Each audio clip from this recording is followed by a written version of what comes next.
सदियों के इंतजार के बाद भगवान रामलला की अपने मंदिर में जो भव्य मंदिर का निर्माण हुआ है अयोध्या में, उसमें प्राण प्रतिष्ठा होने जा रही है इसी महीने। इस विषय पर और पूरे आंदोलन पर, जो राम जन्मभूमि मुक्ति आंदोलन चला इतने सालों तक, उस पर बात करने के लिए हमारे साथ इस आंदोलन की शुरुआत से जुड़े सबसे प्रबुद्ध और विशेष व्यक्ति, पद्म विभूषण जगत गुरु रामानंद आचार्य स्वामी रामभद्राचार्य जी हमारे साथ हैं। आचार्य जी, बहुत बहुत स्वागत है आपका इंडिया टीवी पर। और मैं आपसे सीधे सबसे पहले ये जानना चाहता हूँ कि एक आंदोलन का एक लंबा इतिहास रहा। कई आंदोलन हुए, कई बार अटेम्प्ट हुए। यदि हम 500 सालों का इतिहास देखें, करीब 70-75 बार प्रयास हुए और कोई परिणाम नहीं आया। फिर बाद में हम देख रहे हैं पिछले करीब 40-45 सालों से आप लोग जुड़े इस आंदोलन के साथ, और अब आप जब देख रहे हैं इसकी फलश्रुति इस रूप में, तो क्या अनुभूति होती है मन में? मुझे तो उसी प्रकार की अनुभूति हो रही है जैसे त्रेता में 14 वर्ष के वनवास के पश्चात भगवान राम के अयोध्या प्रत्यागमन पर अनुभूति हुई थी अयोध्या वासियों को। क्योंकि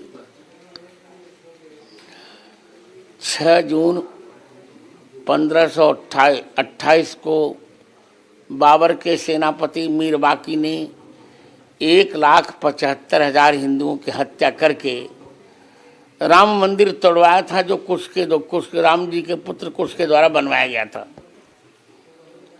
इसके पश्चात हम लोग 75 आंदोलन किए और असफल रहे,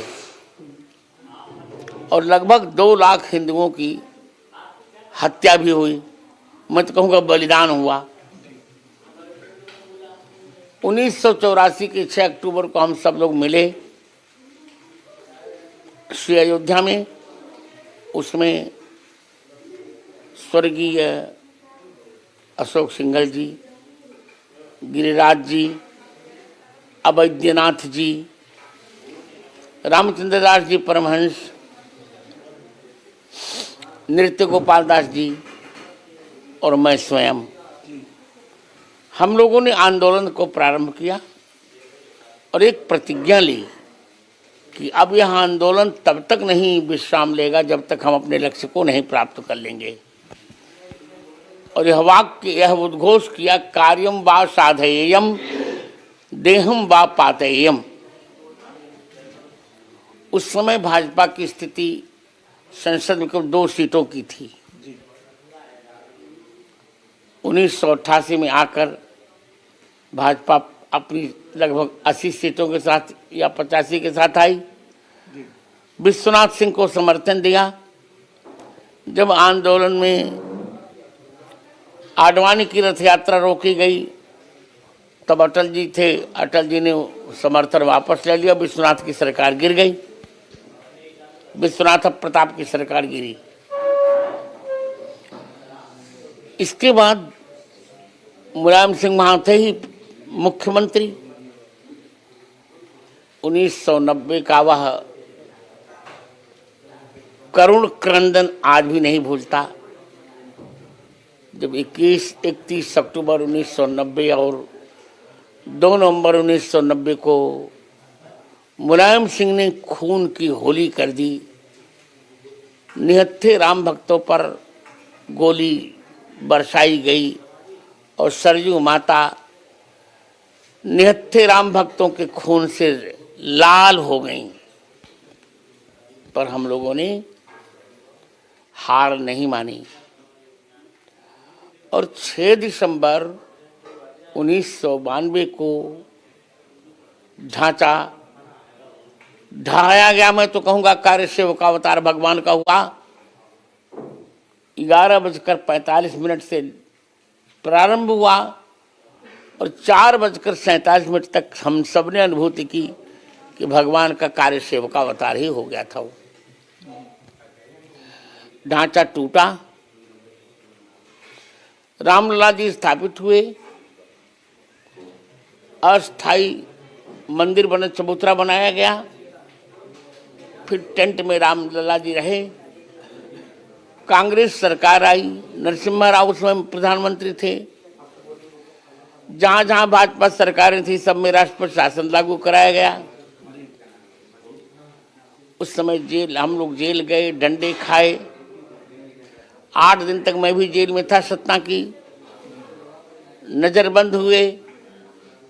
पुलिस ने इतना तक नहीं ध्यान रखा, मुझ पर भी लाठीचार्ज किया और मेरी दाहिनी कलाई यहाँ से पीछे बीच से टेढ़ी हो गई डंडे के कारण। पर हम लोग हार नहीं माने और मुकदमा चलता रहा। अंततोगत्वा 2003 की 11 जुलाई से 19 जुलाई के बीच हाई कोर्ट की खंडपीठ, लखनऊ खंडपीठ में गवाही का, शास्त्रीय गवाही का प्रश्न, साक्ष्य का प्रश्न आया। सारे मठाधीश, मंदिराधीश और आचार्य जी सामने पर बोल लूं, शंकराचार्य सब मना कर दिए। मैंने कहा मैं वशिष्ठ गोत्री ब्राह्मण हूं, मैं कोर्ट में उपस्थित होऊंगा और दूंगा साक्ष्य। कोर्ट ने पूछा आपको तो दिखता नहीं, आप क्या साक्ष्य देंगे? मैंने कहा आप कौन सा साक्ष्य आप लेना चाहते हैं? कोर्ट ने कहा शास्त्र का। मैंने कहा तो शास्त्र के लिए भौतिक आंखों की आवश्यकता नहीं होती। सर्वस्य लोचनम शास्त्रम यस्य नास्त्यन्धेव सः। 7 दिन तक हमने साक्ष्य दिया। हमने 441 प्रमाण दिए थे राम जन्मभूमि के पक्ष में। और जब उत्खनन हुआ तो 437 प्रमाण तो हमारे लिए यथावत निकले। 4 प्रमाण धूमिल थे, वो भी मेरे पक्ष में ही गए। अंत में उच्च न्यायालय ने जो निर्णय दिया उसमें भी हमारी जीत हुई। पर उन्होंने थोड़ी सी गड़बड़ी कर दी थी कि उन्होंने कह दिया था कि तीसरा भूखंड विधर्मियों को भी दे दिया जाए इंजॉय के लिए। हम संतुष्ट नहीं हुए। फिर हमने सुप्रीम कोर्ट में याचिका दायर की और 8 नवंबर 2019 को अशोक भूषण जी ने चीफ जस्टिस से कहा कि महोदय पहले जगत गुरु जी का बयान एक बार पढ़ लिया जाता। उन्होंने पढ़ा और 9 नवंबर 2019 को जो निर्णय आया उसमें बहुत अनुकूल निर्णय आया कि अयोध्या के भीतर इनको जमीन नहीं दी जा सकती। अयोध्या के बाहर इनको 5 एकड़ जमीन आवंटित की जाती है, मस्जिद बना लें। अब राम मंदिर बनने का मार्ग प्रशस्त हुआ। भूमि पूजन हुआ माननीय प्रधानमंत्री के द्वारा। मैं भी भूमि पूजन में था। और अब 22 जनवरी 2024 को अब अपराह्न 12:29 पर पुनर्वसु नक्षत्र में भगवान राम प्राण प्रतिष्ठा के विधान से अपने गर्भगृह में प्रवेश कर रहे हैं। तो मुझे तो वही प्रसन्नता हो रही है जो मानसकार ने भगवान राम के प्रत्यागमन के संबंध में कहा था, सगुन हो ही सुंदर सकल, मन प्रसन्न सब केर, प्रभु आगमन जनाव जन नगर रम्य चौफेर।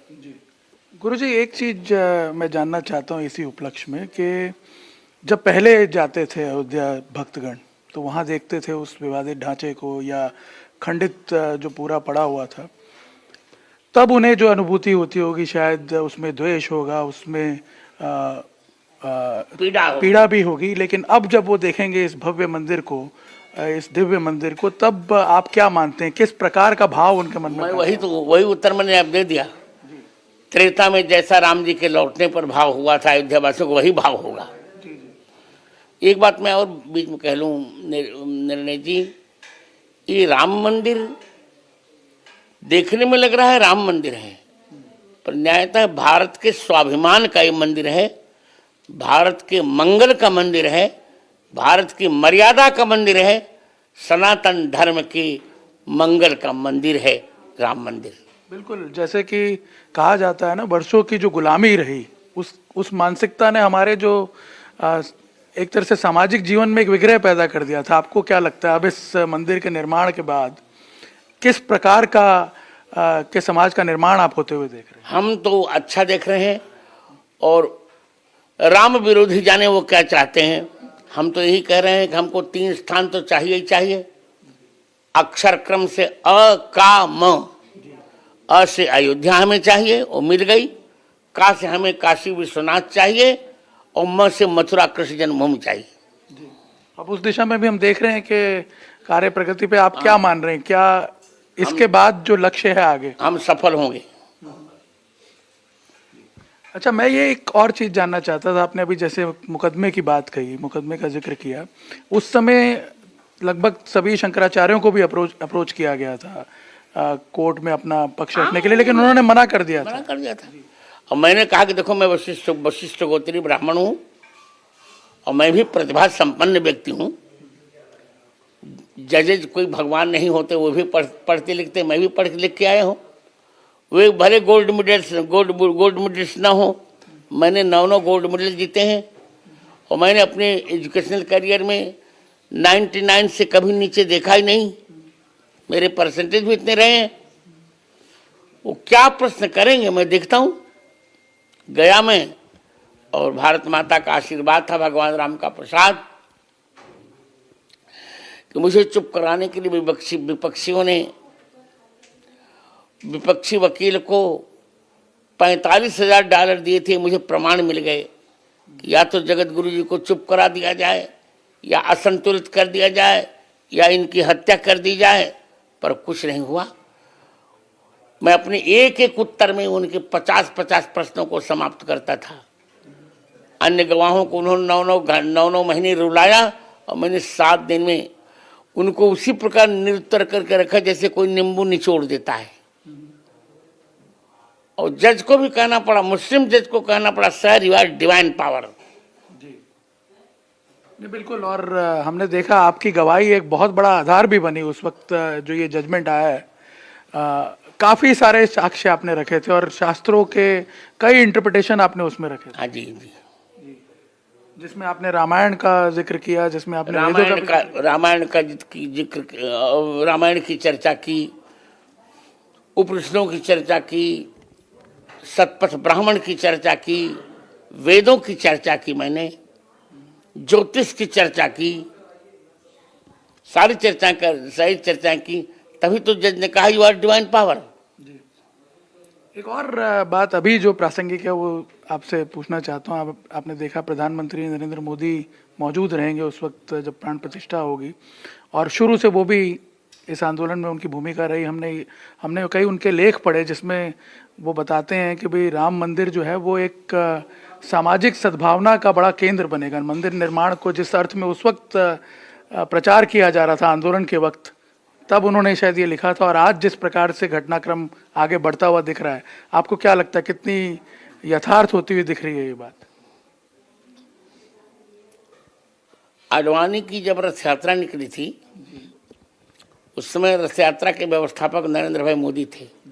उसी समय से मेरी उनकी मित्रता है, और सही मायने में मित्रता है। हम दोनों के विचार एक जैसे मिलते हैं। हम तो सामाजिक सद्भाव चाहते हैं। देखिए, अब विपक्ष के लोग चाहें या ना चाहें तो उनकी अपनी मानसिकता। हम तो कह ही रहे हैं कि श्री राम सबके, श्री राम समाज के, श्री राम संपूर्ण राष्ट्र के। हमने कभी भी ऐसा कुछ सोचा ही नहीं। हम तो कह रहे हैं महाराज अब कीजिए सोई, सबकर धर्म सहित हित होई। सबका हित होना चाहिए, पर धर्मानुमोदित हित होना चाहिए। और अभी आप देखिए, जैसा आप बता रहे हैं, खुद प्रधानमंत्री जब अभी गए थे अयोध्या 30 तारीख को, तब उन्होंने कहा भी कि 140 करोड़ देशवासियों को एड्रेस करते हुए कहा कि सभी उस दिन अपने अपने घरों में दीपक जलाएं, कहा राम ज्योति जलाएं। नहीं तो ये भी एक तरह से जो आप कह रहे हैं उसी बात का अनुमोदन करते हैं। निश्चित, नो डाउट। जी, तो स्वामी जी, मैं एक और आपसे बात जानना चाहता हूं कि जब हम भगवान राम के स्वरूप की बात करते हैं, पहले तो मैं आपसे जानना चाहता हूं कि आप किस फॉर्म में उन्हें देखते हैं, आपके मन में किस प्रकार का स्वरूप जो है वो अंकित होता है? देखिए, पहली बात ये अनुभूति का विषय है, इसको रियलाइज किया जा सकता है, कहा नहीं जा सकता। हम तो बहुत प्यारा रूप देखते हैं, हम देखते हैं एक सुंदर सा बालक, नीले बादल के समान सुशोभित, मधुर मधुर मुस्कान, उभड़े हुए कपोल, घुघराली लटें, मंद मंद स्मित, प्यारी प्यारी चितवन, पीतांबर, नीले शरीर पर इतना सुंदर, जैसे तीसी के फूल पर कोई सरसों के फूल का पराग लेप दे। तो हम तो बहुत सलोना स्वरूप देख रहे हैं। और शायद उसी स्वरूप में जो प्रतिमा अब स्थापित होने वाली है वो श्याम वर्ण की ही है। हाँ, निश्चित रूप से। तो आप क्या मानते हैं, मतलब जो कल्पना आप कर रहे हैं वही? कल्पना नहीं कर रहे हैं, कल्पना भावना कर रहे हैं। जो भावना है आपकी वही साकार होगी। हाँ, देखिए, कल्पना और भावना में एक अंतर पहले समझ लेना चाहिए। कल्पना निराधार होती है और भावना में शास्त्र प्रमाण होते हैं। श्री राम के प्रथम स्वरूप का वर्णन महर्षि वाल्मीकि ने किया। वाल्मीकि रामायण के बालकांड के प्रथम सर्ग के 11वें श्लोक में नारद जी कहते हैं, समः समविभक्तांगः स्निग्ध वर्ण प्रतापवान। भगवान राम का स्निग्ध वर्ण है, तीसी के फूल के समान वर्ण है, नीले बादल के समान वर्ण है, नीले कमल के समान वर्ण है, नीली मणि के समान वर्ण है, और यमुना जल के समान वर्ण है, और मयूर के गले के समान भगवान राम का वर्ण है। ये भी एक संयोग है गुरुजी के आप भी अब अपने अमृत काल में प्रवेश करने जा रहे हैं। हाँ, देश भी अमृत काल में है। क्या मानते हैं, कितना ये आपके आंदोलन का भी एक कोइंसिडेंस देखिए। मेरा अमृत महोत्सव तो रामलला ही मना रहे हैं, मैं ऐसा मानता हूँ।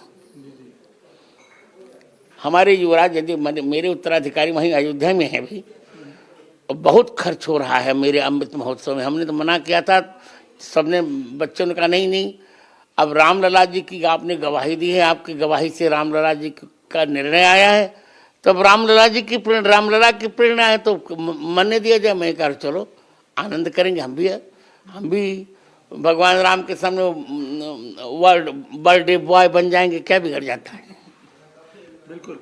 तो हम देख रहे हैं पूरे देश में उत्साह है, सभी लोग प्रफुल्लित हैं, कई तरह की भेंट सौगात लेकर के अयोध्या पहुंच रहे हैं, जगह जगह से हम देख रहे हैं इस तरह की जो खबरें आ रही हैं। आप जब जाएंगे, क्या आपने कुछ सोचा है किस प्रकार, क्योंकि आपने इतनी बड़ी भेंट तो ऑलरेडी दे दी है आंदोलन के फॉर्म में? शास्त्रीय भेंट मैंने दे दी है। मैं 9 दिन वहाँ रहूँगा, 13 को मैं उपस्थित हो जाऊँगा। मेरा यज्ञ चल रहा है और मैंने तो अपने को ही दे दिया। और अपने क्या बल जाऊं न्योछावर प्राण करें तुलसी, बल जाऊं लड़ाई न बोलन की। जब अपने को ही दे दिया तो क्या देना अवशिष्ट रहा मेरे लिए। अच्छा, अब हम एक देख रहे हैं कि जिस प्रकार से ये घड़ियां नजदीक आ रही हैं, चित्र भी बदल रहा है। अगर आप राजनीतिक परिप्रेक्ष्य में भी बात करें, जो विपक्ष पहले मानता नहीं था, राम के अस्तित्व को ही नहीं मान रहा था, अब वो कह रहा है कि राम तो सबके हैं। और आप देख रहे हैं कि किस प्रकार से टोन चेंज हो रहा है। सब ये अवसरवादी मेढक होते हैं। अवसरवाद इनका है, क्योंकि राम जी का विरोध करके, सनातन धर्म का विरोध करके, आप जानते हैं 3 राज्यों में हार गए। उदयनिधि ने जब सनातन धर्म का विरोध किया था तो पहली बार मैंने खंडन किया था, कोई शंकराचार्य नहीं बोला। मैंने बल्कि कहा भी कि शंकराचार्यों की भूमिका होती क्या है वो हमें बताएं। मैं भी रामानंदाचार्य हूँ, क्या भूमिका है शंकराचार्य? क्यों पूजवाना?